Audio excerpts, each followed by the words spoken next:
सम्पूर्ण साथीहरूलाई नमस्कार। आज म समीक्षात्मक पठन अनुभव लिएर यहाँहरूको बीचमा उपस्थित छु। आज म मुख्य गरेर यो दुईवटा पुस्तक कुमारी लामा लिखित दर्जु संकलाप, यो आत्मपरक निबन्ध संग्रह हो। यो पुस्तक र हिउँको गीत नामक आख्यान, यसलाई तीर्थ गुरुङले लेख्नु भएको छ। यो दुईटा पुस्तकको पठन अनुभव यहाँहरूको बीचमा सेयर गर्न चाहन्छु। नडाटिकन भन्नुपर्दाखेरि पछिल्लो समय नेपाली पुस्तकहरू, साहित्यहरू, चाहे ती कविता हुन्, आख्यान हुन्, गैर आख्यान हुन्, पढ्दाखेरि त्यति मजा आइराखेको छैन। केही अपवादका केही पुस्तकहरू बाहेक, जस्तो कि मोहन मैनालीको मुकाम, रणमैदान, त्यस्तै गरी गैर आख्यानमा हाम्रो केही गैर आख्यानहरू बाहेक धेरै जसो पुस्तकहरू पढ्दाखेरि त्यति मजा नआइरहेको मेरो अनुभव छ। त्यो बीचमा यो दुईटा पुस्तक यतिखेर मेरो हातमा छ, भर्खरै मैले पढेर सकाएको छु। यसको बारेमा केही कुराहरू म यहाँ राख्न चाहन्छु। यो दुईवटै पुस्तक दर्जु संकलाप र यो हिउँको गीत, यो दुईवटै पुस्तक मूलत नेपालका सीमान्तकृत समुदायसँग जोडिएको छ। अझ विशेष गरेर कुमारी लामा लिखित यो दर्जु संकलाप नेपालको तामाङ कम्युनिटी, तामाङ समुदायसँग बढी सम्बन्धित देखिन्छ भने यो हिउँको गीत, यो आख्यान चाहिँ तमु कम्युनिटी अर्थात् गुरुङ समुदायसँग बढी नजिक देखिन्छ। र यी दुईटै पुस्तकको समानताको कुरा गर्दाखेरि यी दुईटै पुस्तकले नजानिदो किसिमले कुमारी लामाकोमा अलि बढी यो आइडेन्टिटीलाई, तामाङ आइडेन्टिटीलाई, तामाङ आइडेन्टिटीसँग जोडिएका कल्चरल प्र्याक्टिसेसहरू, भाषा, यो चिजहरूमा अलि बढी एडभोकेट गर्न खोजेको जस्तो देखिन्छ भने यो आख्यानको रूपमा यो हिउँको गीतमा गुरुङ कम्युनिटीको प्राचीन कला, संस्कृति, प्र्याक्टिसेसहरू, यो कुरालाई देखाउन खोजेको जस्तो लाग्छ। सबैभन्दा पहिले म यो हिउँको गीत पुस्तकको कुरा गर्न चाहन्छु। तीर्थ गुरुङको यो तेस्रो पुस्तक हो र उहाँको मैले पहिलो पुस्तक पाठशाला पढेको थिएँ। पाठशाला मलाई असाध्यै मन परेको लघु उपन्यास थियो।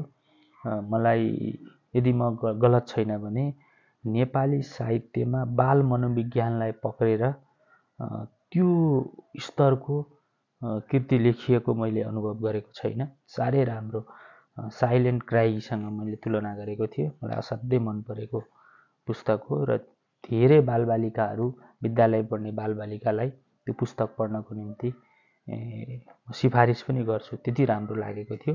त्यसपछि उहाँको मैले कथा सङ्ग्रह आप्पा पढेँ। त्यो कथा सङ्ग्रह त्यति मजा लागेन।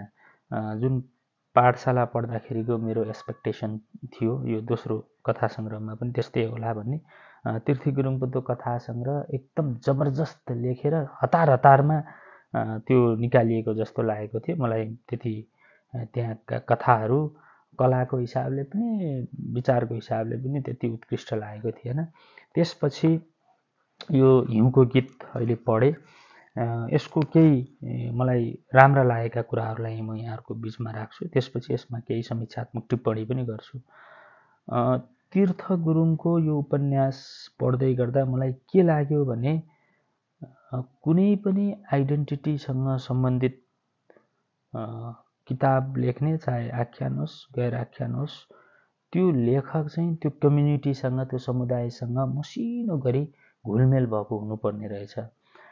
त्यो खालि आइडेन्टिटीको एकरो डिस्ट्यान्ट एडभोकेसीले मात्रै काम गर्दो रहेछ भन्ने कुरा यो पुस्तक पढ्दाखेरि मलाई अनुभूत भयो। किनभने तीर्थ गुरुङ मजाले त्यो आफ्नो कम्युनिटीसँग भिजेको देखिन्छ। सासाना कुराहरूलाई डिटेलिङ पाइन्छ यसमा। यो आइडेन्टिटीको बारेमा लेख्ने लेखकले त्यसको जिनियोलोजी पनि थाहा पाउन जरुरी छ।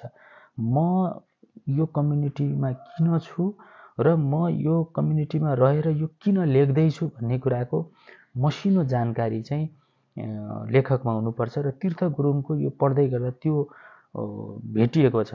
उहाँले एकदम मजाले त्यो भाषाका कुराहरूमा होस्, कल्चरका कुराहरूमा होस्, अझ त्यो समुदायको मनोविज्ञानसँग एकदम राम्रो खेलेको पाइन्छ। पाठशालामा पनि त्यो मनोवैज्ञानिक पक्ष सबल देखिन्थ्यो पनि यसमा पनि एकदमै राम्रोसँग त्यो मनोविज्ञान झल्किएको छ। यसको कथा एकसरो कथा भन्दा पनि यसले एउटा प्राचीन गुरुङहरूको जुन सामूहिक बस्तीको कथालाई यसले उजागर गरेको, लगभग 700-800 वर्ष अगाडिको कम्युनिटीको कथालाई यसले उजागर गरेको छ र यसका पात्रहरूका नाम पनि अलि अजीब खालको लाग्छ। यो नेपाली भाषीहरू अर्थात् नेपाली भाषा मातृभाषा भएकोहरूको निम्ति ती पात्रका नामहरू अलि फरक अनुभूत हुन्छ र यो कृतिले हिमालमा बस्ने त्यो कम्युनिटी, तमु कम्युनिटीहरूको कोला भन्ने ठाउँमा उनीहरूले प्र्याक्टिस गरेको सामूहिकतालाई बडा मजाले झल्काएको छ र उनीहरूको त्यो प्राचीन अभ्यासहरू, प्र्याक्टिसेसहरूमा एउटा बन्दुकको प्रवेशले कस्तो खालको उतलफुतल ल्याएको छ र त्यसले आम मनोविज्ञानमा त्यो कम्युनिटीमा रमाएर बसेका, त्यहाँका दुःख कष्ट झेलेर बसेका मान्छेहरूलाई कस्तो प्रभाव पारेको छ भन्ने कुरा कथाको रूपमा मसिनरी देखाउन खोजिएको छ। र अघिकै कुरा म फेरि दोहोऱ्याउँछु, लेखक आफै त्यो कम्युनिटीसँग मसिनरी, उनी आफू सिक्लेसमा जन्मेका हुन् र त्यहाँको गुरुङ कम्युनिटीलाई उनले मजाले पक्रेको हुनाले यसमा साहित्यिक हिसाबले पनि यो राम्रो छ र वैचारिक हिसाबले उनले गर्न खोजेको वकालत के हो त्यो कुरामा मैले चर्चा गर्दिनँ, तर कलाको हिसाबले पनि त्यो गुरुङ कम्युनिटीको कला, संस्कृति, भाषा, त्यहाँको रहनसहन, खानपान एकदमै मजाले त्यहाँ प्रस्फुटित भएको छ र लेखन शैली पनि मलाई चाहिँ राम्रै लाग्यो यसको। र यसको केही पक्षहरू मैले अलिकति यहाँ समीक्षा गर्न चाहे। यो पुस्तक अनावश्यक लामो बनाइएको जस्तो पनि मलाई लाग्यो। यो उपन्यास झन्डै 422 पेजसम्म त यो आख्यान नै छ। यति लामो जरुरी थिएन कि जस्तो पनि लाग्छ मलाई। अगाडिको केही पेजेसहरू 50-55 पेजसम्म पढ्दाखेरि त यो के हो भन्ने जस्तो छ, त्यति तान्न सकेको छैन। 100 पेज कटिसकेपछि भने यो कथाले अलिअलि तान्न थाल्छ। भाषा पनि राम्रो छ, सलल्ल बगेको भाषा छ। मलाई लाग्छ यो 150 जति पेज घटाउन सकिन्थ्यो होला। यो बिचका केही चिजहरूको डिटेलिङ, त्यो लेभलको डिटेलिङ नभए पनि हुन्थ्यो कि जस्तो लाग्यो। यो धेरै मोटो पनि भएको छ र अहिलेको समयमा यति मोटो आख्यानलाई धैर्य भएर पढिराख्नु भनेको यो पाठकहरूको धैर्यको परीक्षा पनि हो। त्यसकारण यो अलि बढी लामो भयो कि भन्ने लाग्छ। र अनि अर्को कुरा, यो कृतिमा यो तीर्थ गुरुङको मात्र होइन, नेपाली धेरै लेखकहरूको यो म समस्या देख्छु। थर्ड पर्सन न्यारेसन गर्दाखेरि ख्याल गर्नुपर्ने कुराहरू यसमा पनि मैले यस्ता केही कमी कमजोरीहरू पाएको छु। थर्ड पर्सन न्यारेसन गर्दाखेरि बाहिरी कुराहरूलाई मात्र एक्सप्लेनेसन गर्नुपर्छ। त्यो क्यारेक्टरले मनभित्र सोचेको कुरा थर्ड पर्सन न्यारेसनमा गर्न थाल्यो भने त्यो अलि बढी विम्जिकल हुन्छ, फिल्मी हुन्छ। जस्तो कि कुनै एउटा क्यारेक्टर छ, थर्ड पर्सन न्यारेसन भइरहेछ, क्यारेक्टरले मनमा यस्तो सोच्यो भनेर कसरी थाहा हुन्छ? थर्ड पर्सन न्यारेटरले देखेको उसले निधार खुम्चायो, उसको निधारमा पिर स्पष्ट देखिन्थ्यो भन्न पाइयो। तर उसले निधार खुम्चाएर पिर परेर मनमा नै उसले यस्तो सोच्यो भन्ने चाहिँ थर्ड पर्सन न्यारेटरले गर्न थाल्यो भने त्यहाँ लेखक हाबी भयो भन्ने कुरा बुझिन्छ। पात्रलाई एकदम सजीव ढङ्गले प्रस्तुत गरिएन भने चाहिँ यस्तो यो देखिन्छ। यहाँ थर्ड पर्सन न्यारेसनको ठाउँहरूमा यस्ता कुराहरू यहाँ देखिएका छन्। बाँकी अरू चिजहरू चाहिँ यो मलाई राम्रै लागेको छ र म अरू पाठकहरूलाई पनि समय निकालेर अलि निकै धैर्य चाहिन्छ यो पुस्तक सकाउनको निम्ति।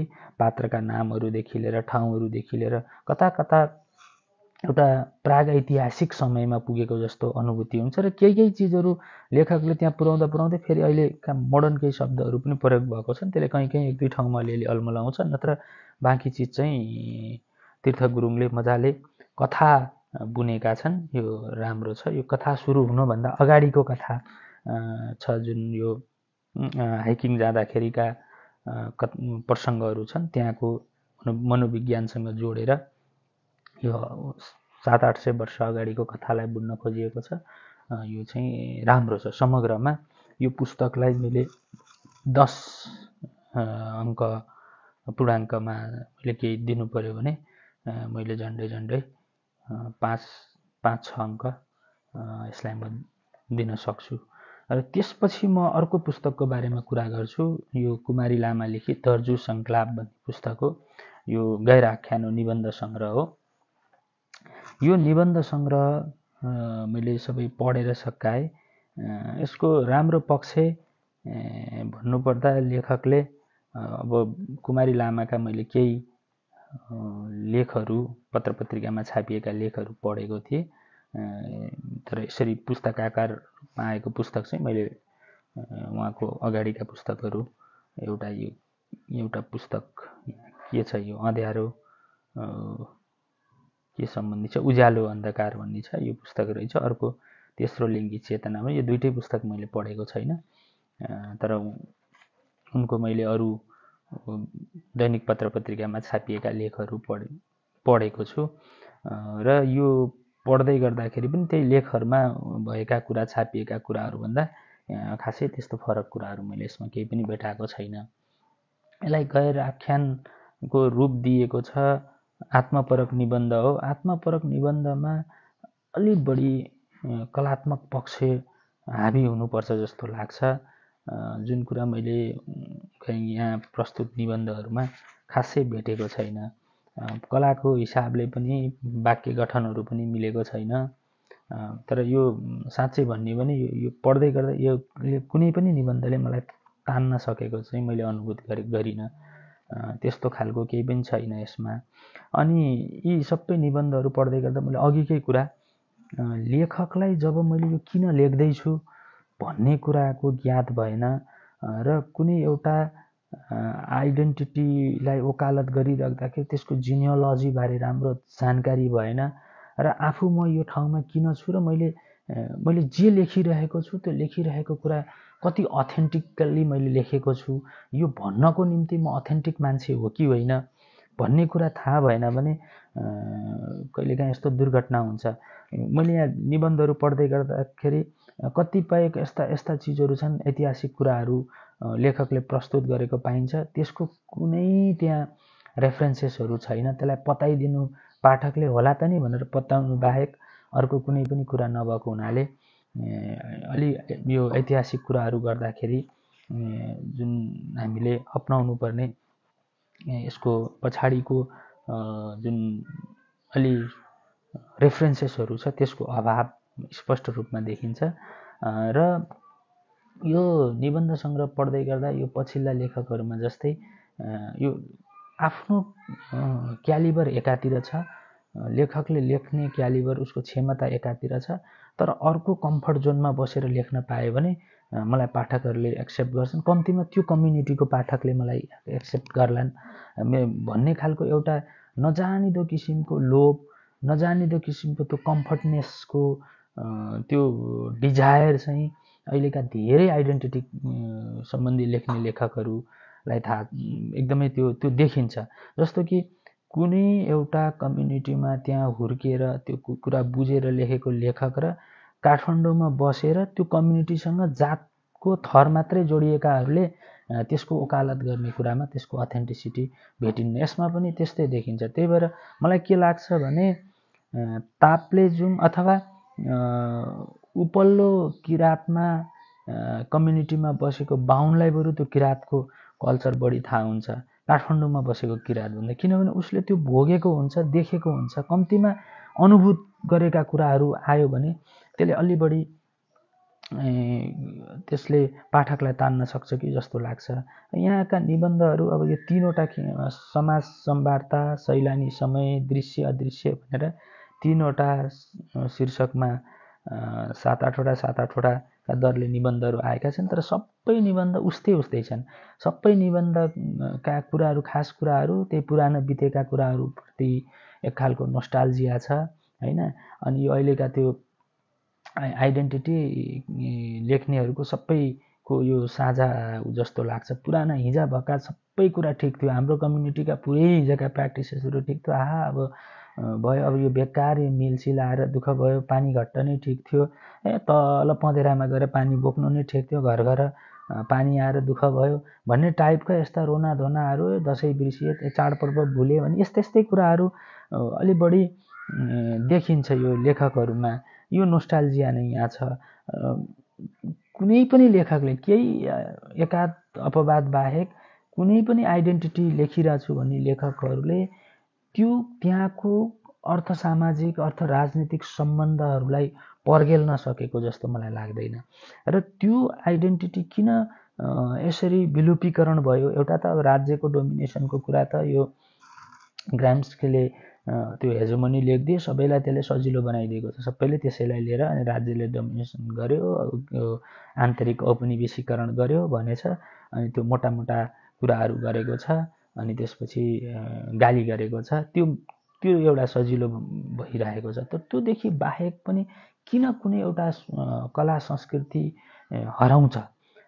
त्यो कला संस्कृतिको कालजयिता, त्यसको सार्वकालिकता के कुराले डिटरमाइन गर्छ भन्ने चिजलाई मसिनरी अलिकति फिलोसफिकल्ली, अलिकति थ्योरेटिकल्ली, अलिकति रिसर्च बेसमा त्यसरी लेख्ने लेखकहरूको एकदमै कमी छ। र यहाँ यसका निबन्धहरू हेर्दाखेरि अधिकांश निबन्धहरूमा त्यही कुराहरूको रिपिटेसन छ, न्युनेस छैन। एउटा निबन्ध पढेर अर्को निबन्ध पढ्दाखेरि के नयाँ पाउने भन्दा केही पनि छैन। एउटा कथा छ, यो नुवाकोटतिरका तामाङहरूले दुःख पाएको विषयमा यहाँ निबन्ध लेखिएको छ। त्यो कुरा त्योभन्दा अगाडि धेरैले लेखिए। तामाङहरूलाई पिपा बनाइन्थ्यो, आर्मीमा भर्ती गरिन्थेन, राणाहरूले भारी बोकाएर लैजान्थे, काठमाडौँमा दुःख दिन्थे, खाना दिन्थेनन्। यो एकदमै क्लिसे भइसक्यो। यो कुरा सबैले यो थाहा भएको कथा जस्तो भइसक्यो। राणाकालमा यो भएको कुरा, यसमा के त सो वाट भन्ने कुरा चाहिँ यहाँका निबन्धहरूमा त्यस्तो देखिँदैन। एउटा लेखकले यहाँ पाल्पामा बसेर लेखेको कुरा यसो जोड्न खोजेको जस्तो देखिन्छ। उहाँको पाल्पा बसाइ नै 1.5-2 वर्ष होला। 1.5-2 वर्ष पाल्पा बसेको मान्छेले पाल्पाको भूगोल, त्यहाँको आत्मा, यो त्यहाँको त्यो लोक्यालिटीको सजीवता, लिभलिहुडहरू, यी चिजहरू कति बुझ्यो होला भन्ने प्रश्न आउँछ। त्यस कारणले गर्दाखेरि मलाई चाहिँ यो कुमारी लामा लिखित दर्जु संकलाप चाहिँ मजा लागेन पढ्दाखेरि। यो निबन्धहरू मलाई चाहिँ त्यस्तो क्या बात, अहिले हुन त अब अलिकति राष्ट्रिय भनिएका मिडियाहरूमा चर्चा, अन्तर्वार्ताहरू हेर्दाखेरि त होला एउटा खालको हाइप, तर पर्सनल्ली एज अ पाठक मलाई चाहिँ उहाँको यो निबन्धहरू यत्तिकै बसी बिहालो मात्रै जस्तो लागेको छ। खासै मलाई चाहिँ पर्सनल्ली मजा लागेको छैन र यसलाई 10मा 2 नै हामीले र्याङ्किङ गर्दाखेरि पनि धेरै हुन्छ कि जस्तो लागेको छ। र यसरी आत्मपरक निबन्ध लेख्ने हो भने अझै बढी मसिनो गरी कला पक्षमा पनि खेल्न जरुरी देख्छु। वैचारिक हिसाबले त यहाँ केही थोरो अनि केही प्लेटोका केही एउटा फिलोसफरहरूको नाम, उनीहरूका कोटेसन राख्ने बाहेक यसमा त्यो लेभलको त्यो वैचारिक विद्रोह, वैचारिक चेत, टाइटलले त दर्जु संकलाप भनेर एउटा विद्रोही गीत, त्यो एउटा खालको विद्रोही चेतलाई उजागर गरेको छ। त्यस्तो त्यो विद्रोही चेत भन्दा पनि यसभित्रका लेखहरूमा कुण्ठा, अनि त्यसपछि विगतप्रतिको एकोरो मोह, प्रकृतिप्रतिको एउटा खालको झुकाव, यिनै कुराहरू छन्। त्यस्तो क्या बात भन्ने खालको चाहिँ मलाई लागेको छैन। यो मेरो व्यक्तिगत पठन अनुभव हो। कसैलाई यही किताब पढ्दाखेरि होइन एकदमै राम्रो लाग्न सक्छ। हस्, धन्यवाद।